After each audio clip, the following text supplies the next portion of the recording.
If you're going to mediation soon or you have clients who are, consider pre-mediation coaching with us at High Conflict Institute. This is a brand new service we're providing, and here's why. Most people are unsure what will happen in mediation and how to prepare for it, especially in a high conflict mediation. Studies show that regardless of the skill level of your mediator, learning a few key conflict resolution skills can increase your success of settling your matter out of court. Our pre-mediation coach will work with you in a 90-minute one-on-one session by Zoom or phone to help you learn to stay calm, to make reasonable proposals, and make decisions that can last. A small investment with significant positive outcomes. Schedule your pre-mediation coaching session on our website at the link below in the show notes or call us at 619-800-2070. If you're a lawyer, mediator, or other professional and want more info, just ask us at highconflictinstitute.com on our contact page, or feel free to provide the coaching link directly to your clients today.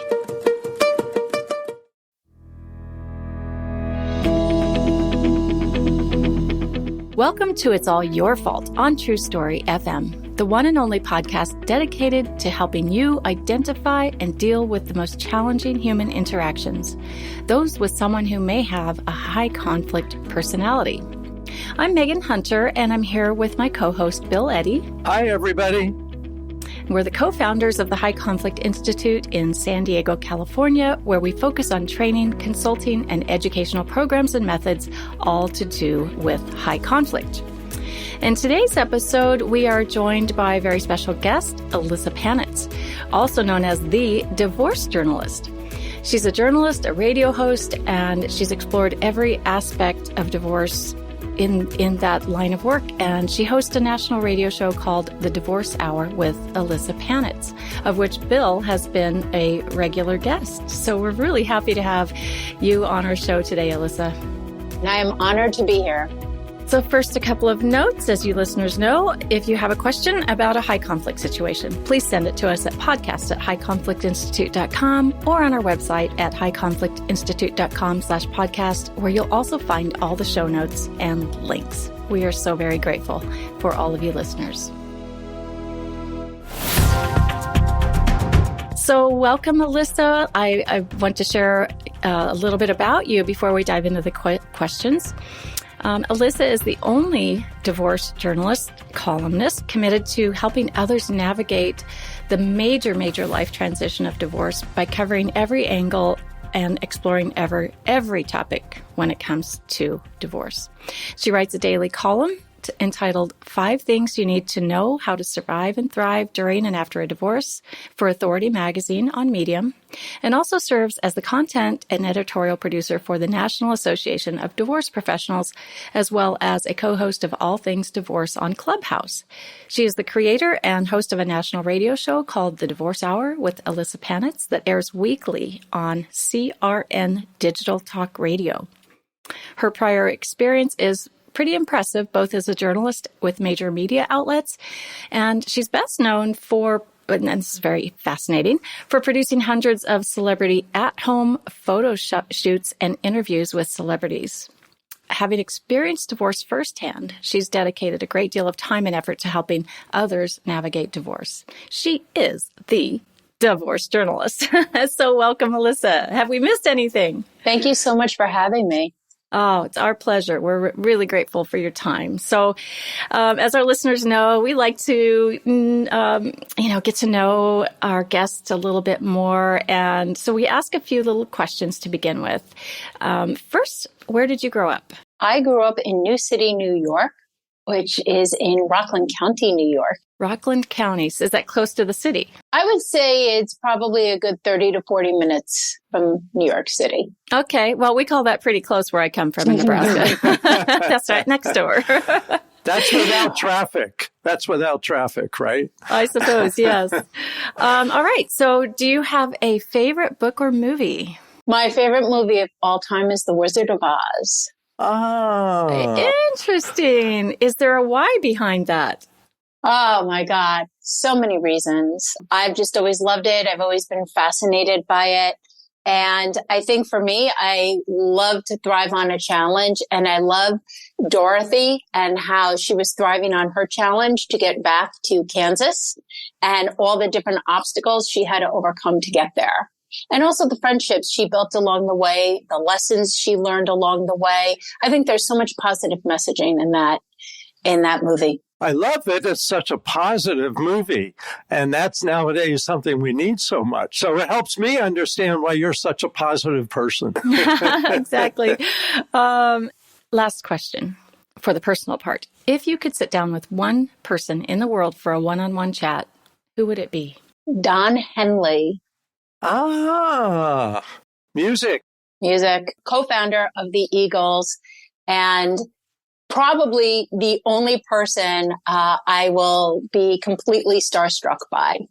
I was once near him. I had to walk past the stage when I was going to one of his concerts out in Coney Island, New York. He was promoting his album, Cass County. And the way that security had us walk to our seats, we walked right in front of the stage. I mean, I was standing right under him and I froze. I could not move. My mouth dropped to the ground. And this is coming from a girl who did this for 20 years. I was awestruck. Well, the Eagles are iconic. I mean, I remember my first Eagles concert and oh my gosh, it was amazing. So yeah, and when I asked you this question before we started recording, you knew right off the bat, there was no hesitation. So yeah, I like that. You know, some people say Gandhi but I love Don Henley. That's a great answer. I'm a diehard Eagles fan. It was how I grew up listening to their music, and I never miss a concert. I go to every single concert. I always say if I had the money, I would follow them all over the world. So I met Joe Walsh once in Los Angeles, and I think I made a fool of myself during the process. Well, he's done a bit of that himself, so I'm sure it was okay. Let me just put in another plug for Don Henley here. I just love his fact that he can multitask, because he can be a drummer and he can be a singer, and a very good one. So, and a guitarist. Eagles, one of my favorite bands, guitarist, just everything. The multiple abilities of all the Eagles. I just love their music ever since the 70s. I didn't know if you were born back then, but I was around. And that's when they came onto the music charts. Yeah. And I have to say, you know, I've known Bill since 2005. And until this very moment, Bill, I didn't know you had the rock and roll cool factor. So just a smidgen. I'm impressed. Okay. Well, thank you for sharing that with us, Ilyssa. Let's get into some questions about your work world. If currently you focus on divorce in your radio show and other reporting, what types of reporting did you do before this? When I started in the industry, I was doing what's called general assignment, which means I could come in one day and do medical. The next day I could do sports. The next day I could do politics. Probably about 5 years into my career, somebody thought I am better suited for entertainment. I thought they were crazy, but it's actually where I spent, I would say, probably a good 20 years. And they were right, moving me into that space. Entertainment makes people happy. Puts a smile on their faces. The more I became involved with the celebrities, the more they got comfortable with me, started opening up with me, and kind of it shifted where we started doing a lot of in-depth interviews, and it talked about their personal challenges and how they overcame them. That also led into doing photo shoots where I was invited into their homes. So you're probably thinking, why divorce? It was a combination of a couple things. The first was I filed for divorce in 2018, had no idea what I was doing, and made a lot of mistakes. They cost me a lot of time, a lot of money, a lot of stress. And I had noticed that the industry where I had worked for so many years had all sorts of correspondents, transportation correspondent, education correspondent. But when I was going through this in a very high conflict divorce, as Bill knows, I screamed to my television, where's the divorce journalist? I need help. And there wasn't any. So when COVID happened and people were reinventing themselves, when people lost their jobs and divorce, reinvention is a big theme when you're going through that transition. There were too many signs. And so I just decided to start something that the industry overlooked. So I got to know you. I got started maybe 2 years ago with the National Association of Divorce Professionals. You wanted to interview me about that. And then you started the Divorce Hour with Ilyssa Panitz. So I'm happy to say I've been part of that since it started. And I've been so honored and pleased to do that. So can you tell us how it's grown and how people find it today? When I started this, it was a small little column that I was doing right from my dining room table. The National Association of Divorce Professionals, or the NADP for short, found me. And about a month or two later, I got a phone call. And the network, CRN, Digital Talk Radio Network, somebody there was reading the columns, brought it to the attention of the network, and then they found me. And when the show went on the air back on July 31st of 2021, we were slotted, and Bill, you probably remember this, to be on Saturdays. Right. Well, shortly thereafter, I would say maybe, I don't know, less than a year later, we found out that due to the demand of the show, we were now going to be repeating on Sundays. And CRN has many relationships with a lot of different platforms where people get their news and information. So we live in a world of technology. Well, we got another call that platforms such as Spotify, iTunes, Google Home, Google Podcast, Alexa, and now Amazon Music and Amazon Audible all wanted to carry it. And the reason is, and Bill, you know this because you've been with us since the start, we are here to help. I am not your therapist. I am not your lawyer. I'm your journalist. I get to ask a lot of questions to amazing, amazing professionals we have on every week. And that information is helping people to be in their ways, guide them through these difficult transitions, and hopefully the hashtags we use all the time on the show, build back better and survive and thrive. So you can get to that next chapter that so many professionals talk about all the time. These experts we talk about everything, things that happen before your divorce, things that may happen during the divorce, things that may happen after the divorce is final. There's that saying, there's an app for that. I always say, I've got an expert for that. And where we get the topics, I'm a scatterbrain. And Bill, you know this from working with me. I'm like constantly thinking. I take a topic such as divorce, I smash it on the floor. There's a million pieces. And to me, those are all different angles of what we are going to talk about that goes back to the one topic, divorce. So we may pull things from the news, such as celebrity, which is how so many people know me. We may pull things from, let's say, Bill's many books or things you do right at the High Conflict Institute. You guys do a lot of video series we've talked about as well. People may talk about cases that they're working on. I've talked about things that I have gone through personally. And what we find is so many people are dealing with these very things. And they find when these experts come on and talk about these matters, it really helps them. It helps them find solutions. And that's what we want to do. We want to help people find solutions so they can put this behind them and just move forward. It's fantastic, actually. I'm in awe of your ability to consume all of this information and narrow focus it.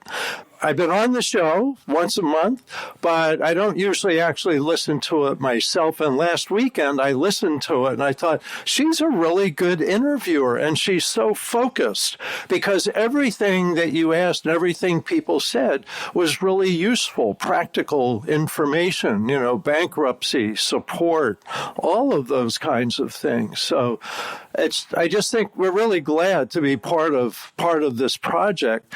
Now, you mentioned you just you're like a sponge of information. How do you get where do you look? Do you have some standard sources or you have a topic and each topic is different? In terms of how we find ideas for topics for columns in the show? Not just ideas. Do you get daily news updates from around the world and you pick out the good stuff? Or how do you find stuff? I'm just always amazed. I comb. I search. I crawl through everything. When I started in journalism, there was no internet. So we had to do stuff the old fashioned way to find stories. And I just kind of go back to my roots. And so I search everything. I look for stuff. I watch a lot of TV. I listen to a lot of different things. Sometimes I'll just be out with my girlfriends and somebody will talk to me about a situation they're going through. And next thing you know, I'll start writing down little notes like, oh, that's really interesting. And they'll let like, am I a column or am I an episode? And I use the information. So they love it when I do that. Sometimes I think of things that I've gone through. We're doing something this week in terms of celebrity divorces. There's 2 that are trending right now. But what's so interesting is that so many people deal with a lot of the things that the celebrities. Sometimes I'll just put in search words. Sometimes I'll just think of things. Sometimes I'll just be like, what's something we haven't talked about? Like something I'm working on now about immigration and what happens when 2 people are getting divorced and maybe one is not from the country. What happens there? What happens if there's children that were born here, but one parent is not? What happens to their status? So I don't know. It's just the way that I think. It's fantastic. I suspect you have watched 90 Day Fiancé. I actually have not. I see it all the time on TV. Interesting, because there's a lot of that with the immigration aspect. It's about marrying people from outside of the U.S. and what happens when you have children with that person in South Africa, and now you're getting divorced, and you have children that are not going to be able to see their other parent very easily. It brings a whole new level, a whole new aspect to trying to co-parent. Yes. Even with Zoom and all of the, FaceTime and all of the wonderful things we have today, it's still not the same. And it's pretty tough to get those children and parents together. Plus, there's different laws and customs and traditions. So it can be challenging. Now, as you know quite well, that here at HCI, we focus on high conflict disputes. And we started in high conflict divorce. Do you think that the pandemic that we've just kind of come out of increased the amount of high conflict divorces? What have you heard about that from the experts that you speak to or listen to? Because I know in our work for 2.5 years now, the calls that we get, the emails we receive, the training requests, when we speak with them, it's like things are just so much more high conflict now than they were in the past. And the divorce attorneys are saying the same. Like what I used to have this many high conflict divorces, now I have so many more. So is that what you're experiencing? Yeah. And thank you for addressing that. No, I am not an attorney and I'm not a therapist, but from the things, from the people that I have interviewed, absolutely. When the pandemic hit, we were all behind closed doors. I mean, we couldn't leave our homes. There was all that fear, like you can't go outside and all that other stuff. So everybody was stuck together.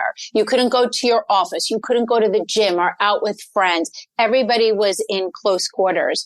And so, yes, if you were already having some challenges in your marriage or some problems with your spouse, it only escalated everything.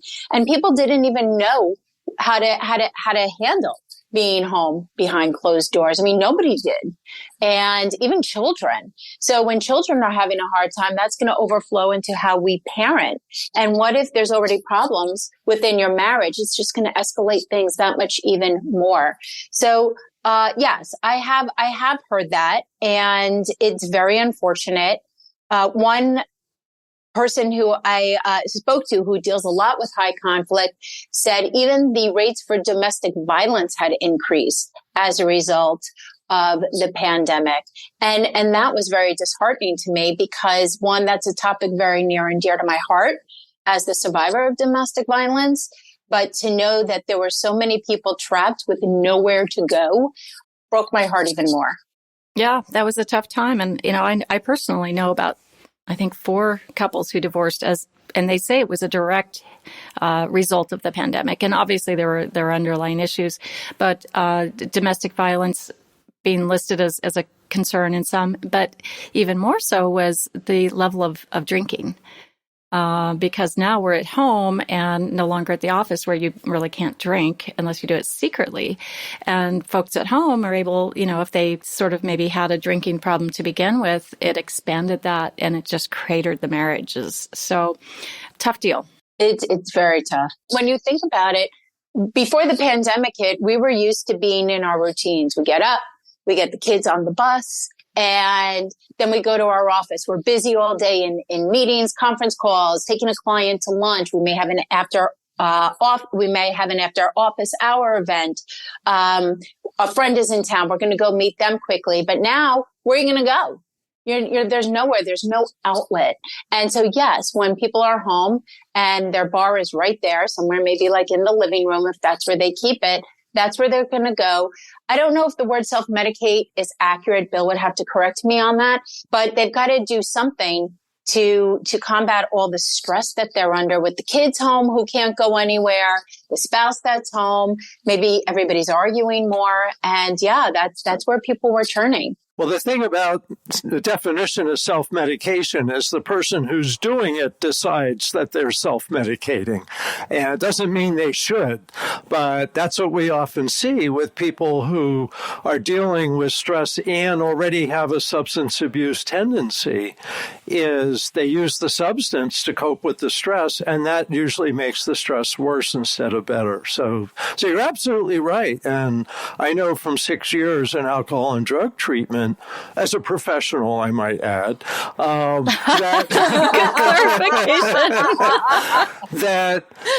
one of the things I learned is that when you get people clean and sober, that then they can start dealing with real problems in real ways, but that they got into it from that self-medication. That's where a lot of people got into their addictions in the first place. The old saying, it's 5 o'clock somewhere, became it's 12 o'clock somewhere, and maybe even it's 9 a.m. somewhere during the pandemic. And that easy access, and boredom. Yeah. Probably too, right? So a combination. I know you have a really large audience who listens to your radio show, and I imagine you get a lot of feedback from that. What types of feedback do you hear from your listeners? I'm guessing it's a lot of grateful. We do. We get so many people thanking us for helping them. We also get, Ilyssa, you really talk to me. You really get what I'm going through. You really understand what I'm going through.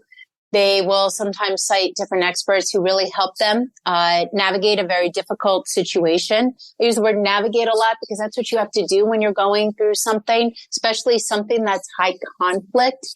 People feel like they gain so much value. And I think somebody once said it best in an email, because of us, they didn't feel so vulnerable by the system anymore. And you do. You have all these people who are coming in, who are taking over your lives, dictating things to you, and you're very confused. And as a result of the confusion, you're being asked a million questions. You have to make all these decisions. It's very easy to get frustrated and overwhelmed.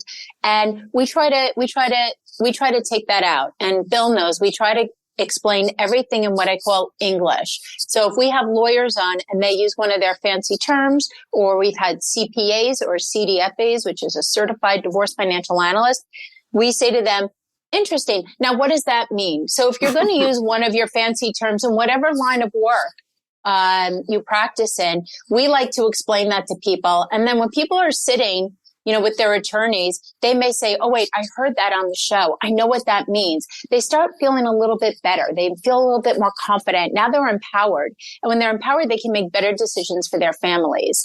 And that's what we're trying to do. We are trying to provide everybody, and we are trying to be a resource that you don't have to Google all over the place and try to find it. That's overwhelming. Get there, been there, done it. We are handing this all to you on a silver platter. Again, Bill, you've been on the show. That means, Bill, give everybody your information. We want everybody to have your information so they can learn more, so we can serve it right up to them.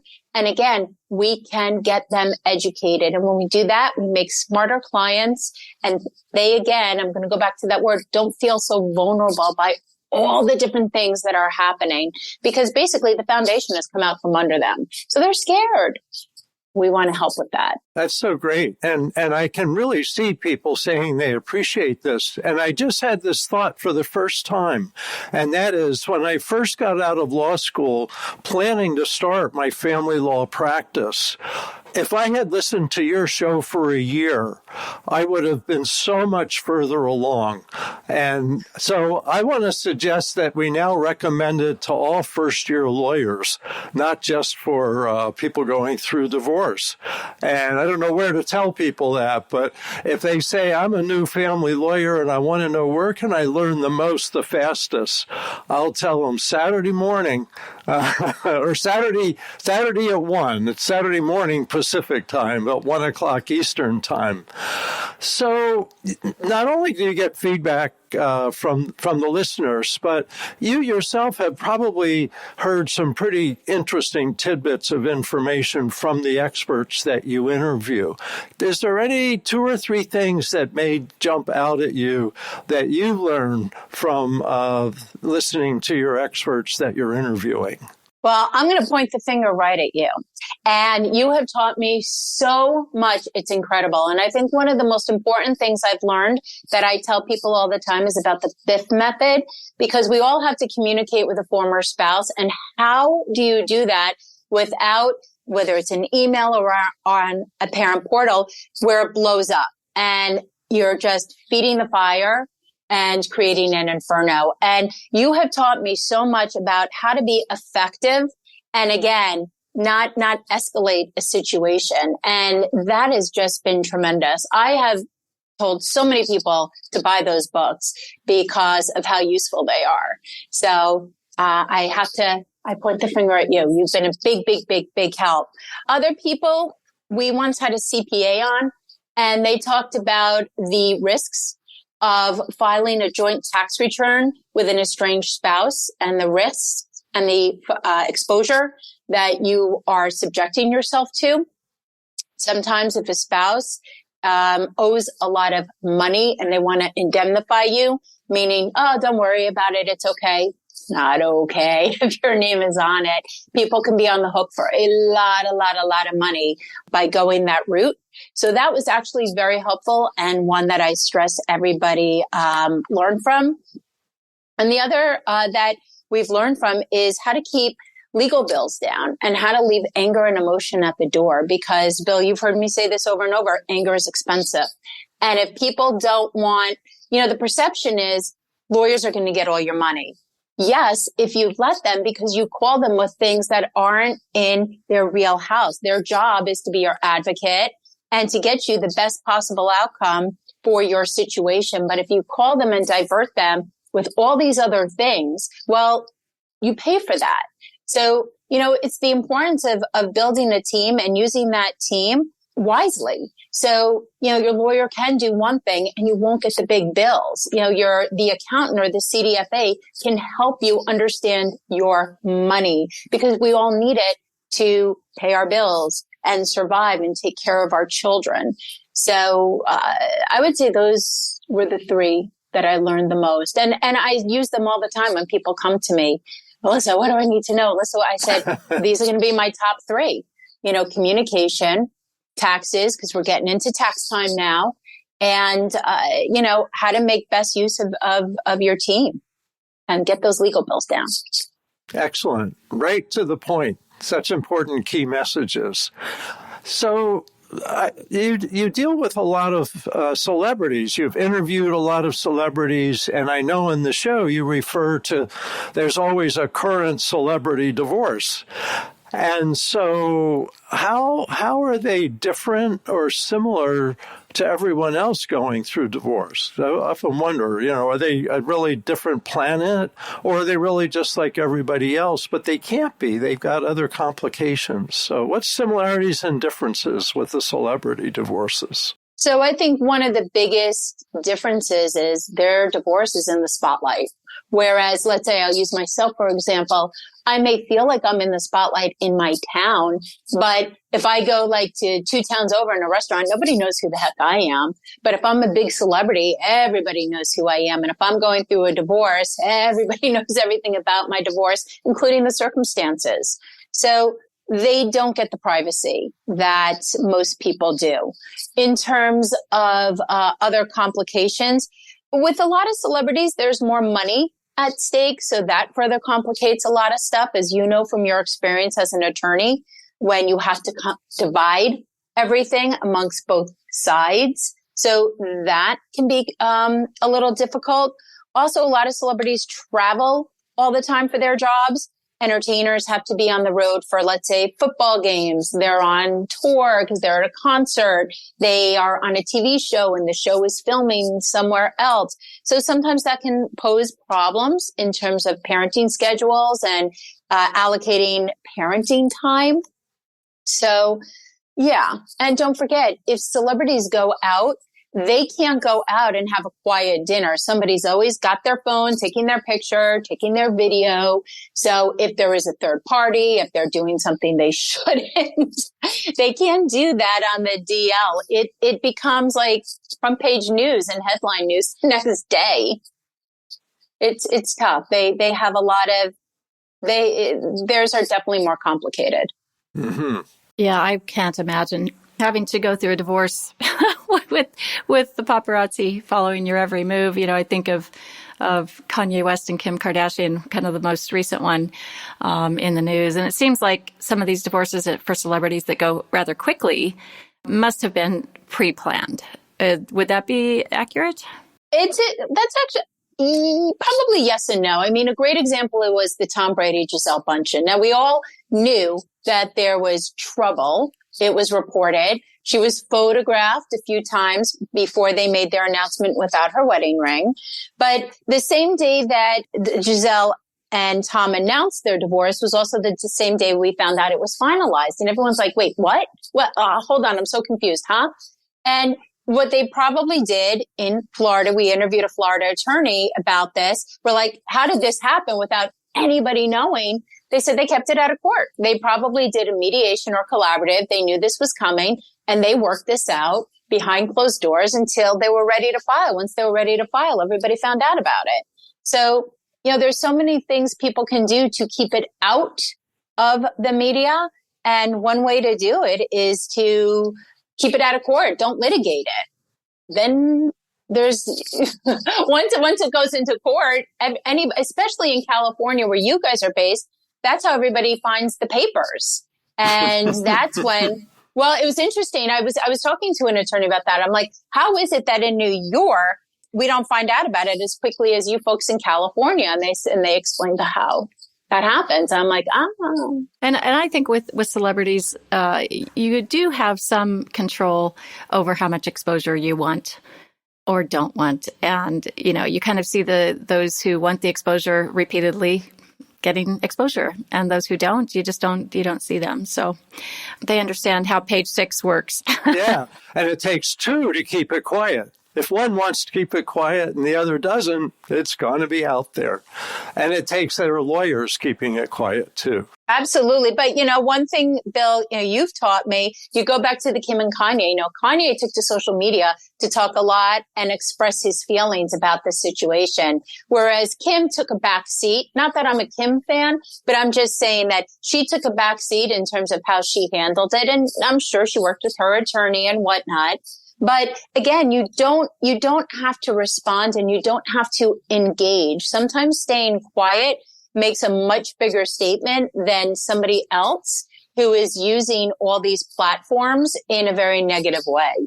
People need to be careful when they're doing that, especially when there's young children. And if those kids can't read, guess what? Their parents can. And when they're having dinner, oh my God, your friend so-and-so, did you see what their parents did? And then that kid's going to tell the other kid the next day on the playground. People really do have to, when they're going through a divorce, be responsible with who they talk to and also how they're sharing information. And in social media, and I know we live in a social media world, it's not the place. Right. And I can't imagine being a child with your parents' names throughout the media. And, you know, I think about this is exactly what's happening with the Britney Spears case. Having so much out on social media and the father of the children being very, you know, very upset about that in terms of their teenage sons having access to this or their friends knowing that this is their mother. That just is a mind-boggling concept to me. One last question here, Ilyssa. You've been doing this for a while now, really diving into divorce and understanding so many aspects, as you said. And And when you don't understand them, just digging in, smashing that all on the floor and figuring out where are those gaps? What do people need to know? So what are even one of the most important things or more than one that you've learned about divorce by doing your show? I would say there's a few of them. One is it's temporary. And I'm going to go back to that hashtag, you can build back better. And I think people should also use this as an education, not just and I'm not even talking about my show, just the divorce process. And there were so many times that people feel like they get cut short because they weren't paying attention. You have to. Whether you're divorced or not, anything can happen where a spouse may suddenly pass away. There may be a tragic incident, and people don't pay attention to the things that are important. And so, for example, people talk about the money all the time. And I'm not saying it to be a gold digger, but we all need money to survive and to take care of our families. And so many people don't pay attention to it. And I say, have open conversations with your spouse. Learn about where things are, not because you're necessarily getting a divorce, because again, if something should happen, you have to be in a position to take care of your family. And you should know. When we become adults, there are things that we should have knowledge of. And having knowledge of these things is so important. I got cut short because I stopped paying attention. And I say it is the toughest lesson I had to learn. And it is one I preach all the time to other people. And in terms of a divorce, I tell people, don't look at it as an ending. It may be the ending with this particular person, but somebody did this exercise with me and it was wonderful. They had me take a blank piece of paper and grab a bunch of markers that were nearby. And they told me to start creating my next life. You design it however I want it to be. I go back to that hashtag build back better. And I felt like I did build back better. I found that so many things in my life changed and they changed for the better, that I surrounded myself with healthy relationships, a brand new career. I thought I taught my kids that something bad can actually result in something beautiful. And there's so many wonderful lessons I wish people would take out of this. And not just go to the perception of what they think divorce is. And I just hope that people can realize that there can be so many wonderful new beginnings. They just have to focus on that and they'll be okay. And everybody kept saying that to me. You're going to be okay. The sun will shine, and it will. And I hope people get that message when they're ready to hear. It's hard to hear in the beginning. You're so overwhelmed by the emotion. But at some point, it's really nice to walk out and just feel that sunshine on your face and know that it's all going to be okay. Well said. I think it's so great how positive you are about it, because I really agree with you. And I think with a lot of the high conflict divorces that an added stress is feeling like this is the end of the world, this is terrible, gloom and doom, and realizing this is a transition, this is a chapter, and that there's a future.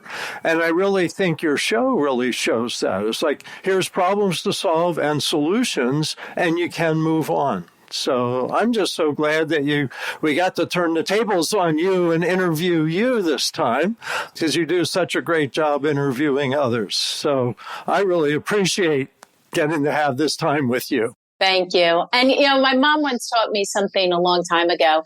Her attitude, and it's such a wonderful one, is 24 hours to mourn and then do something. Okay, you may need more than 24 hours, but it all becomes, what are you going to do with your story?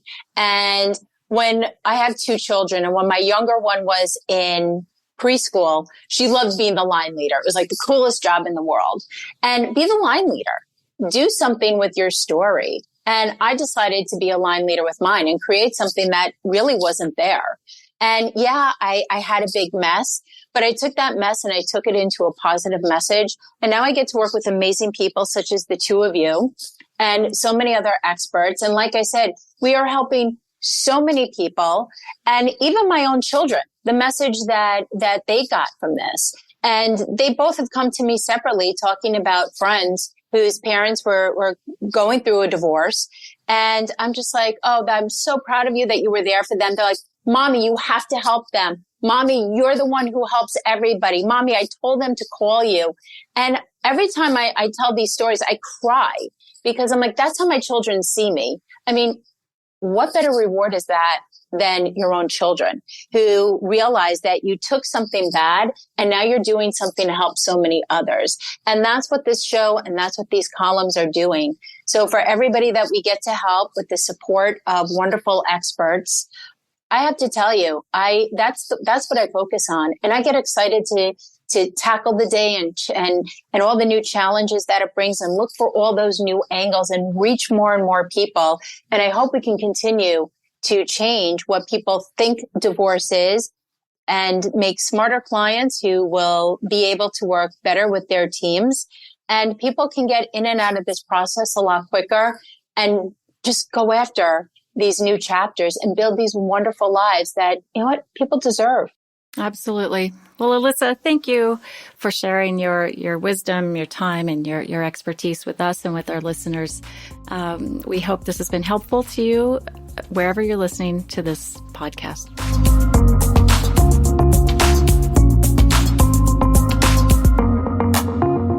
And we hope you'll join us next week. We'll talk about some interesting questions from readers. And if you have questions, please send them to podcast@highconflictinstitute.com or submit them to highconflictinstitute.com/podcast. And if you'd like to tell your friends about us, we'd love that.